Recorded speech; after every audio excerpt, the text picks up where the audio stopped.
datang di Istana Gedong, Sugeng Rawuh lan Sugeng Dalu.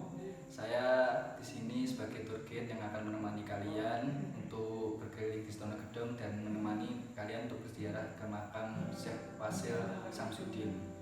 Nama saya Abu Roman, bisa dipanggil Abu. Ya, jadi Mas silahkan. Sudah tampak di mata kalian di depan ini sebuah bangunan masjid yang baru selesai direnovasi sekitar 1 tahun kemarin. Sebenarnya masjid ini sudah dibangun sejak lama, sekitar tahun 1114 sampai 1124 Masehi.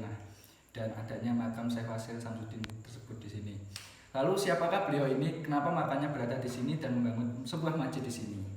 Jadi Syekh Fasil Samsudin ini dikenal oleh masyarakat berasal dari Istanbul, Turki.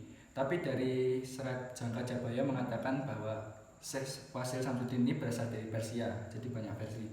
Kemudian masyarakat memberinya gelar Pangeran Mekah. Namun kebanyakan masyarakat lebih suka menyebut beliau dengan nama Mbah Wasil, karena beliau suka memberikan wasil yang artinya ahli bertutur sapa atau berpetuah yang baik. Ya, makanya diberi nama Mbah Wasil. Beliau datang ke tanah Jawa sekitar abad ke-10 pada masa Kerajaan Kediri yang pada saat itu masih dipimpin oleh Prabu Aji Jayabaya yang terkenal dengan ramalannya. Jadi beliau datang ke tanah Jawa sebelum Wali Songo mulai menyebarkan Islam di Jawa Dwipa atau Pulau Jawa. Tujuan beliau ke tanah Jawa adalah untuk menyebarkan agama Islam, tetapi belum secara terang-terangan karena masyarakat Kediri dulu sudah mempunyai kepercayaan animisme. Jadi beliau melakukan pendekatan lebih dahulu dengan masyarakat sekitar.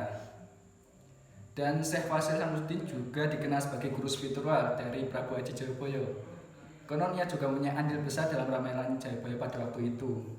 Selain menyebarkan agama Islam, beliau dulu ingin mendirikan sebuah masjid agung di Istana Gedong sebagai pusat penyebaran agama Islam di Kediri.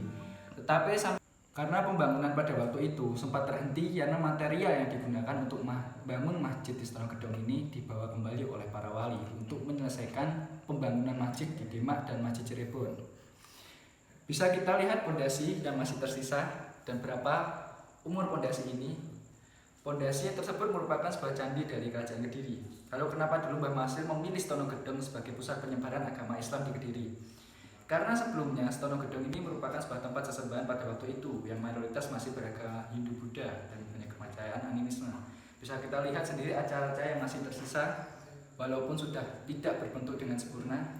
Selain makam Syekh Fasil Samsudin di sini juga terdapat makam tokoh besar lainnya seperti makam Wali Arba, Pangeran Sumendel, Sunan Bagus, Sunan Bakul dan Sunan Kabul, Kembang